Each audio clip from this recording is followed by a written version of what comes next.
Hello class. Welcome back बच्चों। तो प्यारे बच्चों, स्टार्ट करते हैं नया लेक्चर। बेटा, नए लेक्चर में ट्रेडिंग अकाउंट से ही रिलेटेड दो तीन फॉर्मूलाज की चर्चा करनी है, बस बिल्कुल चुप भाई। कैसे भाई? और तो कहीं नहीं जाना जब तक अब बेटा बात बड़ी सिंपल सी ये है कि ट्रेडिंग अकाउंट पर बेस्ड क्वेश्चन आज हम यहीं शुरू करेंगे। ठीक है ना? एक एक क्वेश्चन अपने हाथ से करना है आपने। होमवर्क पे बिलीव नहीं कर रहा हूं मैं। होमवर्क दूंगा जरूर, बिलीव नहीं है मुझे कि कैसे करते हो।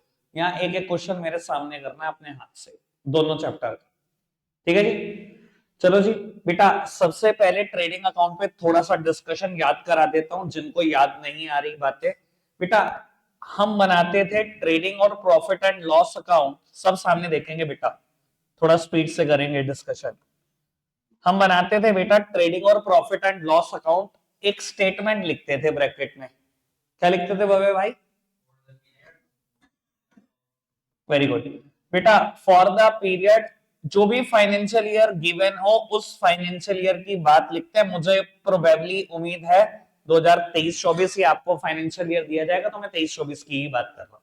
फॉर्मेट बेटा वही जैसे किसी भी एक नॉर्मल अकाउंट का होता है, वही चार कॉलम, पर्टिकुलर्स अमाउंट और पर्टिकुलर्स अमाउंट, ये चार कॉलम बना देना, ऊपर लिख लेना, मैं कुछ नहीं लिखा अभी। ठीक है जी? आप थोड़ा सा स्पीड पे चलते हैं। बेटा, डेबिट साइड में आएंगी गिन के तीन आइटम। गर्व कौन कौन सी? गर्व कौन कौन सी? क्यों? याद नहीं? याद ना? अच्छा, नहीं रखने वाला क्या? आई नहीं थे लास्ट लेक्चर में? तो वीडियो मिल गई होगी ग्रुप में। तो मैं तो जिम्मेदारी पूरी कर देता हूँ, मेरा तो मतलब बस फिर आ गए आप। इलेश, डेबिट साइड मेरे को भाई तुम गिरा के ही मानोगे आज। तो ओपनिंग स्टॉक। हाँ जी बाबू। To purchases. क्या करूं? इससे बेटर वर्ड नेट परचेजेस बोल दो ना। To purchases minus purchase return, simply मतलब इस चीज का है नेट परचेजेस। और to to direct expenses. Direct expenses की एक अच्छी खासी लिस्ट है जिस पर हमने 8 बातें डिस्कस कर दी है। आज 9वीं बात भी डिस्कस कर देंगे। अर्षित भाई बाई साइड। Very good. अरे 11th होने वाली, शर्म कर ले। To sales.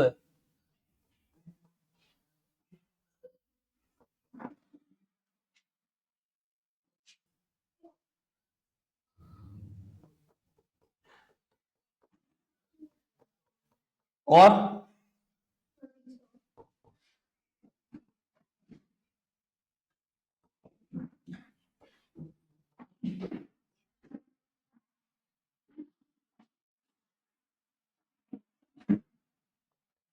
बेटा गिन के ये 5 आइटम हैं। अगर क्रेडिट साइड ज्यादा हुई डेबिट साइड से, तो जो बैलेंसिंग फिगर आएगी उसका नाम है ग्रॉस प्रॉफिट। उसका नाम है ग्रॉस प्रॉफिट।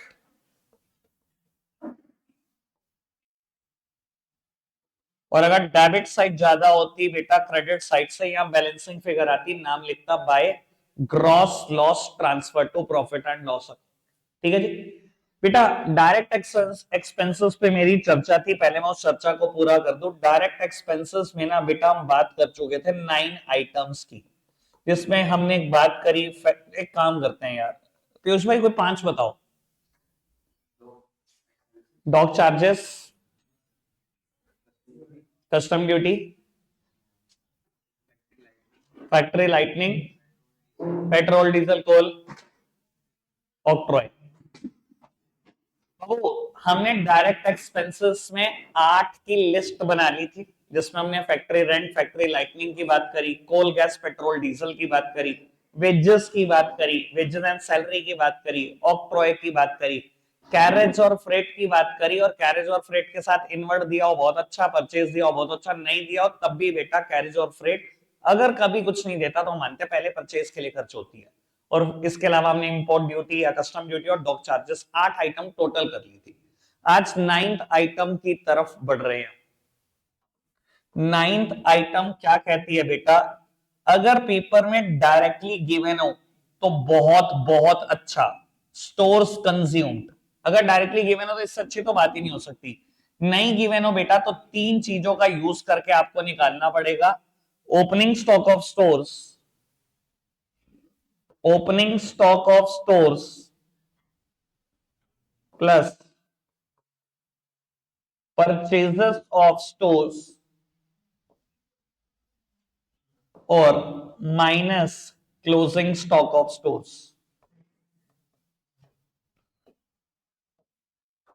बेटा 1 मिनट आराम से इस पर ध्यान लगा देना, वरना मैं कराने को उस दिन भी करा सकता था, थोड़ा सा पेचीदा मुद्दा हो जाता है, इसलिए दो अलग अलग दिन में डिवाइड कर लेते हैं इस चीज को। सुन लेना बेटा, नाम लिखा हुआ है स्टोर्स कंज्यूम्ड, 9th आइटम है डायरेक्ट एक्सपेंस की। स्टोर्स कंज्यूम्ड मतलब मैं अपनी इस भाषा में इसको बोलता हूं बेटा कंज्यूमेबल्स। इन्हें हम बोलते हैं कंज्यूमेबल्स। कंज्यूमेबल्स क्या होते हैं बेटा, जो बेटा एक समय के साथ अपने आप कंज्यूम हो जाते हैं, फैक्ट्री में पता भी नहीं लगता।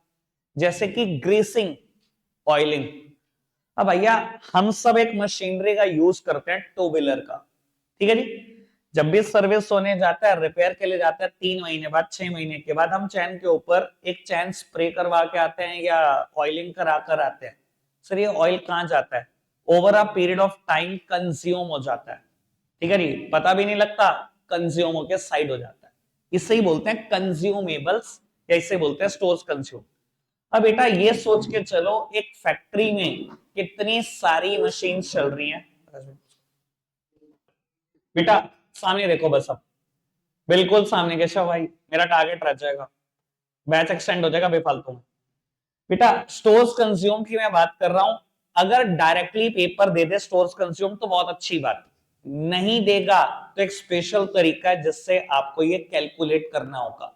अगेन बेटा इसको रटना शुरू कर देते हैं हम। भैया मैंने ना फॉर्मूला ना बहुत सोच समझ के बनाया और आराम से बन जाता है फॉर्मूला, कोई भी बना सकता है, इसको रटने की जरूरत नहीं होती। मैं कहता हूं बेटा जब साल शुरू हुआ मेरी ऑर्गेनाइजेशन में ग्रीस का स्टॉक था 2 किलो। देखो ऑर्गेनाइजेशन में हजारों मशीनरी हो सकती हैं, कहीं कहीं 100 मशीनरी हो सकती हैं, तो वो ग्रीस ऐसे नहीं खरीदते जी ले आए जी आधी किलो, 40 किलो का ड्रम आ रहा है जी, 50 किलो का ड्रम आ रहा है, वहां ऐसे ही होता है, ड्रम में ग्रीस आती है, ठीक है जी। एक पोस्ट होती है, वैसे पता नहीं है आपको, 12th क्लास में पता लगेगा इस चीज के बारे में। एक पोस्ट होती है जिसे बोलते हैं गैंग बॉस।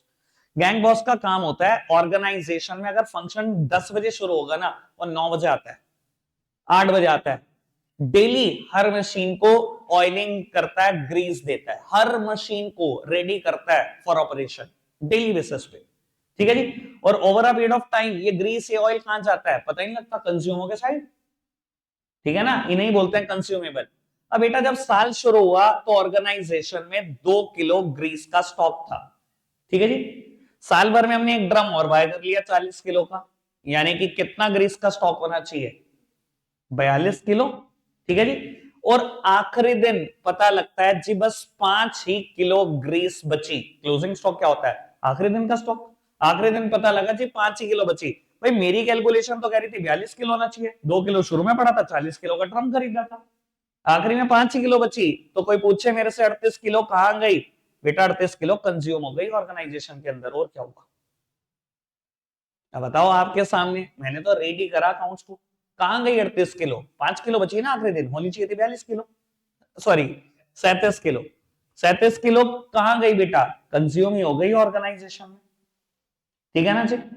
कोई दिक्कत कोई परेशानी तो नहीं, 9th आइटम समझ में आ गई है, रीड भी हो पा रहा है, डायरेक्टली आ जाए बहुत अच्छा, नहीं आए तो बनाना पड़ेगा बेटा आपको इस फॉर्मूले का यूज करके, स्टोर्स कंज्यूम, ठीक है। अब बेटा आगे बढ़ जाते हैं, एक और बात करते हैं। मैंने आपको कहा है मेरे पास 2-3 फॉर्मूला आपको डराइव करके दिखाने हैं, आप सब सामने देख रहे हैं जी। सबसे पहले मैं एक फॉर्मूला की बात करता हूं, adjusted purchases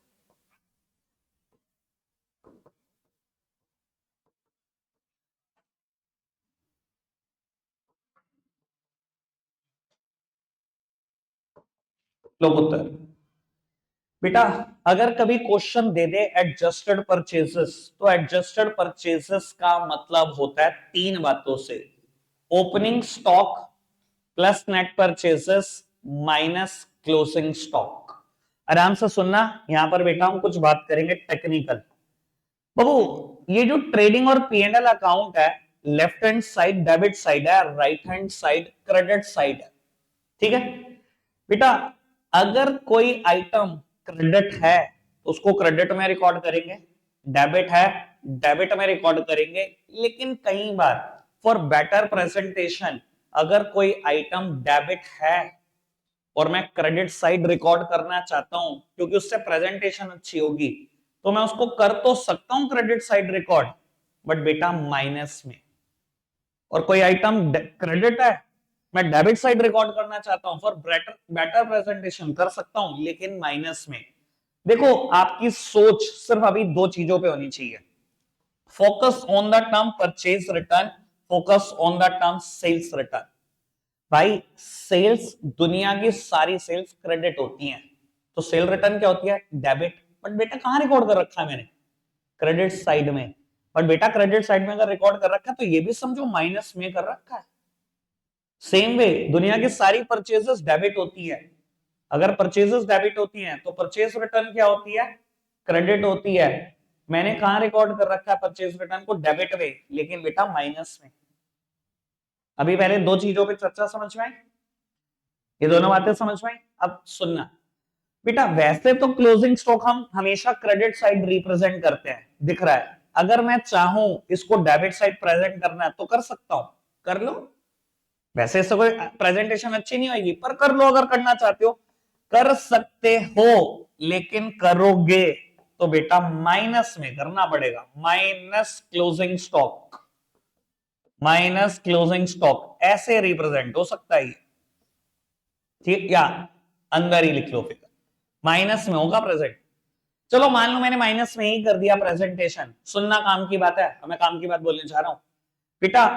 opening stock plus net purchases, net purchases क्या होती है, purchase minus purchase return minus closing stock. इन तीनों वर्ड की जगह एक वर्ड आ सकता है पेपर में, एडजस्टेड परचेजेस। दिखाई दे रहा है किसके बराबर होता है adjusted purchases, opening stock plus net purchases minus closing stock. और अगर ये कभी पेपर में आ जाए तो ओपनिंग स्टॉक, नेट परचेजेस और क्लोजिंग स्टॉक की जगह हम सिर्फ एक ही वर्ड लिख देंगे, सिर्फ एक ही word, adjusted purchases. To side में हमने लिख दिया तो एडजस्टेड परचेजेस, यानी कि अगर एडजस्टेड परचेजेस आया तो ट्रेडिंग अकाउंट में सिर्फ तीन आइटम जारी होंगी, एक एडजस्टेड परचेजेस, दूसरा नेट सेल्स, तीसरा डायरेक्ट एक्सपेंसेस। That's it. उसका रिजल्ट आएगा या तो ग्रोस प्रॉफिट या तो ग्रोस लॉस। समझ आती है बात पक्का से? एडजस्टेड परचेजेस का मतलब क्लियर हुआ, तीन चीजों से मिलकर बना है, opening stock plus net purchases minus closing stock. ठीक है जी, पक्की बात।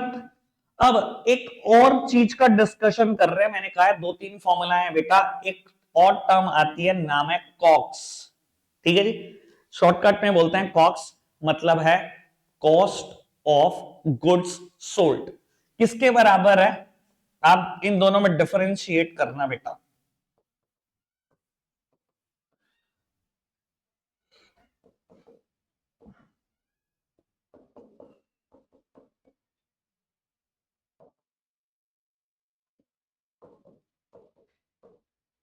लोग उत्तर जी बाबू, एडजस्टेड परचेज और कॉक्स में डिफरेंशिएट करना, और अगर हम डिफरेंशिएट करना में एक चीज दिख रही है एक्स्ट्रा कॉक्स में, क्या चीज है वो, डायरेक्ट एक्सपेंसेस। क्या दिख रहा है जी, डायरेक्ट एक्सपेंसेस। बेटा कॉक्स वर्ड ना मैं चाहता हूं बहुत बहुत बहुत अच्छे से क्लियर हो, ठीक है जी, अच्छे से नहीं बहुत अच्छे से, क्योंकि ट्वेल्थ क्लास में ना चैप्टर पढ़ोगे आप, मैं आज बोल देता हूं, अगर नाम याद रखना चाहते हो रख लो, अकाउंटिंग रेशियो। कम से कम 50 क्वेश्चन कराऊंगा एक कंसेप्ट पे, इसी कंसेप्ट पे। ये 11th का कंसेप्ट है, 12th तक क्लियर नहीं होता बच्चों, आज क्लियर कर लो, 50 क्वेश्चन कराऊंगा एक कंसेप्ट पे। चलो खैर बेटा मैं लिख देता हूं एक बार सारी आइटम दोबारा से, यहां पर लिखा हुआ था ओपनिंग स्टॉक, यहां पर लिखी हुई है तो परचेजेस माइनस की हुई है इसमें से परचेज रिटर्न, और डायरेक्ट एक्सपेंसेस और जीपी लिखा ही हुआ है।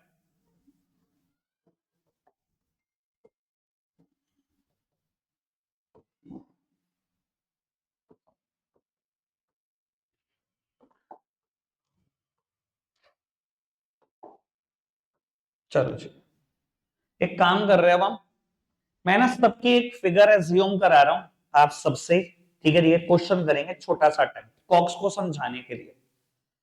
कुछ हजारों में आखिरी में 000 ही आना चाहिए शौर्य भाई। ओपनिंग स्टॉक की फिगर बता दो, कुछ हजारों में होनी चाहिए, आखिरी में 000 आना चाहिए, यानी कि कैलकुलेशन राउंड फिगर में रखनी है, कैलकुलेशन नहीं फंसानी। लो जी 95,000। परचेज की फिगर भाई बता दो पारस भाई, कुछ लैक्स में आनी चाहिए, आखिरी में 000 जरूर होना चाहिए। 22 22 22 लाख। टकराल साहब कुछ लाखों में 5 लाख से कम कम परचेज रिटर्न है तेरी, तुम नहीं मान रहे। लो जी, सेल्स की फिगर परचेज से ज्यादा रखनी है, कम से कम 7-8 लाख ज्यादा, इसके अलावा जितनी ज्यादा रखना चाहते हो आप देख लो। लो 30 ही रख लो। परचेज रिटर्न से थोड़ी सी ज्यादा रखनी है सेल रिटर्न, अब थोड़ी सी ज्यादा देख लो क्या। लो 5 लाख। ये बेचारा मेरा ध्यान बहुत रखता है, कहते कैलकुलेशन भैया के लिए बिल्कुल मुश्किल नहीं होनी चाहिए। क्लोजिंग स्टॉक ओपनिंग स्टॉक से थोड़ा सा ज्यादा पर 1.5 लाख से कम का। तो हार्दिक का भाई निकला बाबू। अब डायरेक्ट एक्सपेंसेस माटे साहब, डायरेक्ट एक्सपेंसेस बता दो क्या लिखे। अरे भाऊजी ध्यान है आपका, कहां खोए बैठे हो भाऊजी। डायरेक्ट एक्सपेंसेस की फिगर लिखनी है मुझे, कितनी लिखूं? 5 लाख से कम कम कोई भी फिगर बता दो, 5 से कम कम, 5 लाख से।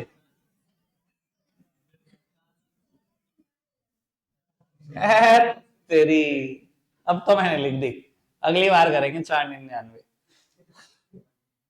चलो उत्तर मेरी तरफ देखना पुत्र, एक बार ना हम जीपी कैलकुलेट कर देते हैं, जीपी कैलकुलेट कर देते हैं सर प्लीज। अब मजाक के चक्कर में कंसेप्ट नहीं जाना चाहिए, हो गया मजाक खत्म।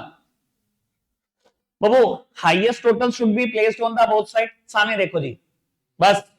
रौनक तो नहीं आ रहा कब्जे में, कल भी सबसे ज्यादा कंप्लेन तेरी थी। हाँ यही था ना, highest total should be placed on the both side. 26 lakh लिख दिया जी हाईएस्ट। बेटा ये दोनों मिलाकर हो गए 21.5, 21.5 अगर इसको एक मान लो तो हो गया 22.5, यानी कि प्रॉफिट होगा 355 का। ठीक है जी, 3,55,000 का प्रॉफिट होगा, मैंने ग्रॉस प्रॉफिट निकाल लिया। ठीक है, अब आराम से कंसेप्ट जाना नहीं चाहिए।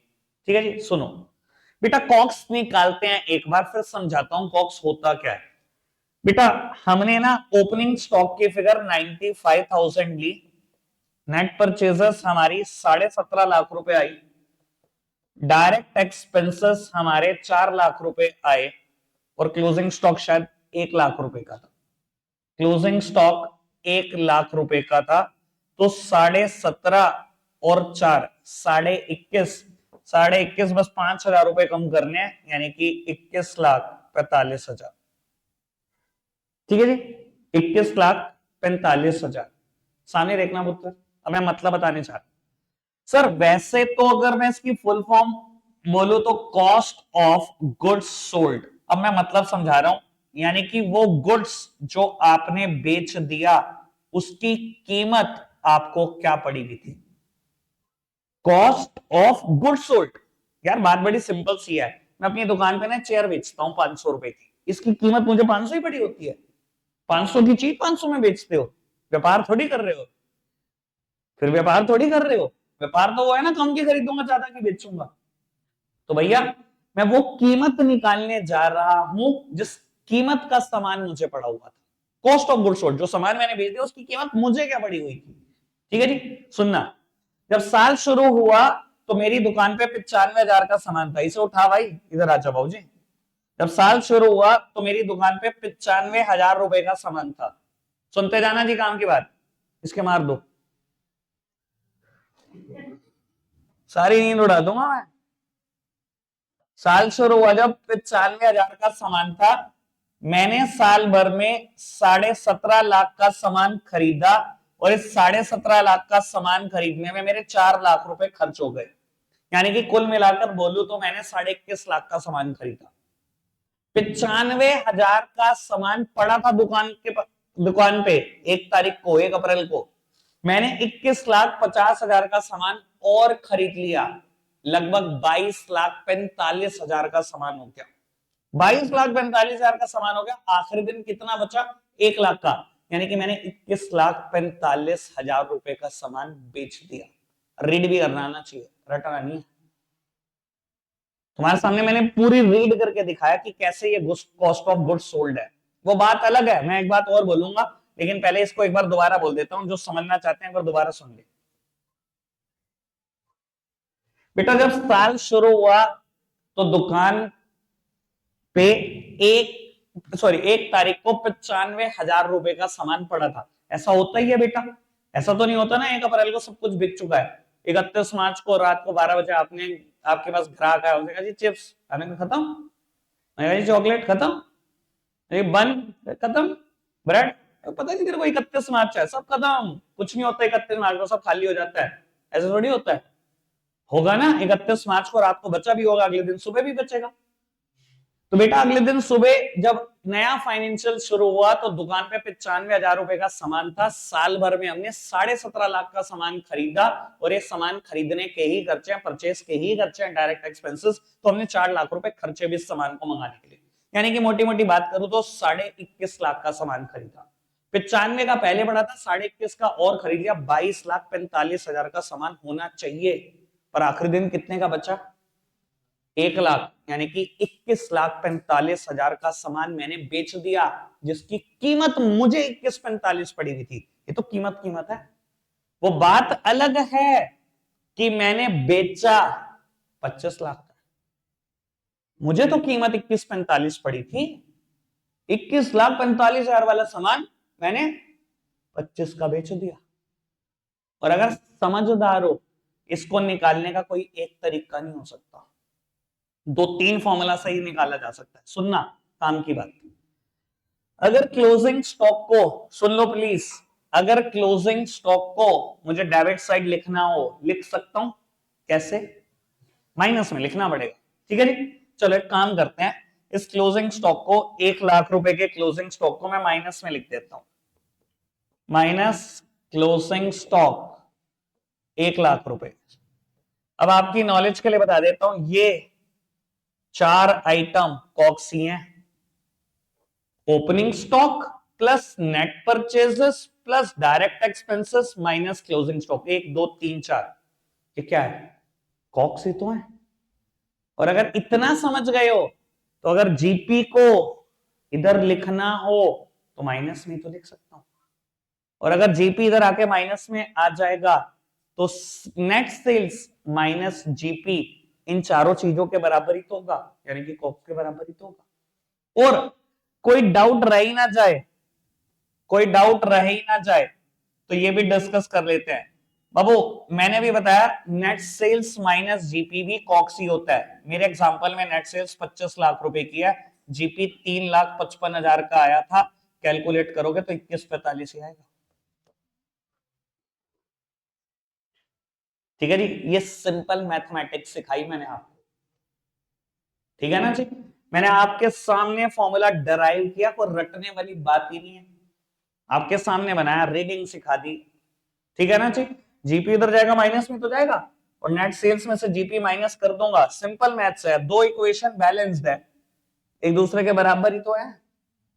ये 4, इसमें से ये माइनस कर दो, बिल्कुल बराबर। और अच्छा ये सोचो कि जीपी होता ही ना इस क्वेश्चन में। सुनो काम की बात है, अब एक और बात बस आखिरी, जीपी होता ही ना, क्वेश्चन में ग्रॉस लॉस होता, ग्रॉस लॉस बाय साइड आया होता, तो मैंने लिखा होता by gross loss transfer to P and L account, कोई भी फिगर होती लिखा होता। अच्छा अगर ये चार कॉग्स हैं तो net sales plus gross loss, ये भी तो सेम ही बात है। यानी कि अगर क्वेश्चन में ग्रॉस लॉस हो तो नेट सेल्स माइनस जीपी का फॉर्मूला नहीं लगेगा, net sales plus gross loss का फॉर्मूला लगेगा, ये भी सेम इक्वेशन बनाएगा, कॉक्स ही बताएगा, तीनों चीजें कॉक्स बताएगी। समझ में आती है बेटा बात? पक्का से? कोई दिक्कत तो नहीं? एक एग्जांपल लिख रहा हूं बेटा, ठीक है जी, मुझे परफेक्ट आंसर चाहिए, परफेक्ट, किसी का गलत नहीं होना चाहिए, सोच समझ के करना है एक एक चीज, ठीक है जी। लिखो एग्जांपल फटाफट से।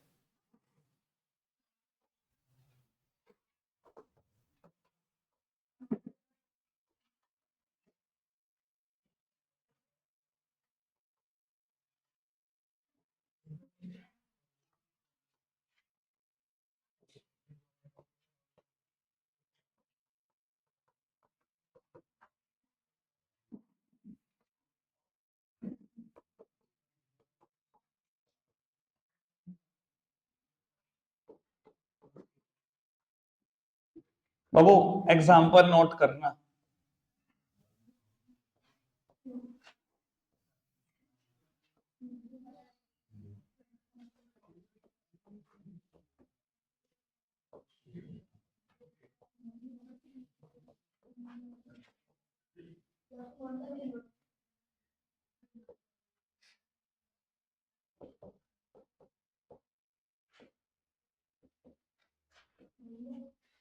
कौन नहीं मान रहा?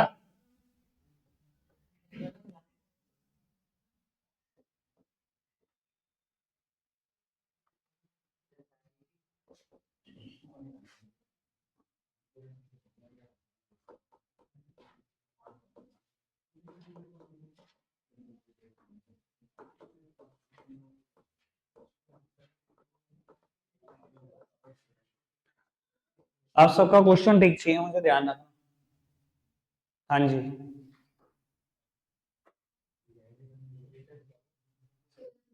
रिटर्न डेबिट स्लैश क्रेडिट, ये 1.25 लाख, ये 1,35,000 है। दो दो रिटर्न है, एक रिटर्न डेबिट है, स्लैश से पहले वाली रिटर्न डेबिट है, स्लैश के बाद वाली रिटर्न क्रेडिट है। अब सोचो समझो आप, ठीक है जी। नहीं समझ में आएगा तो देखते हैं, फटाफट से करना शुरू करो।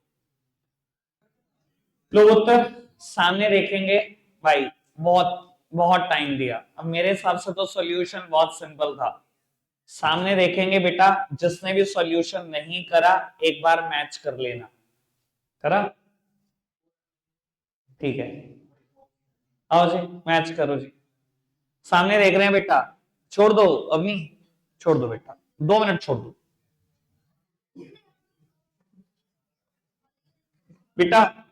सबसे पहले आपको डेबिट साइड में आइटम लिखनी थी, गिन के आइटम है, आप पहले आइटम खोजनी शुरू कर दो, थोड़े से खोजी बन जाओ फिलहाल, ठीक है। इधर देखो बेटा, सबसे पहले ओपनिंग स्टॉक लिखता मैं, तो ओपनिंग स्टॉक, बस।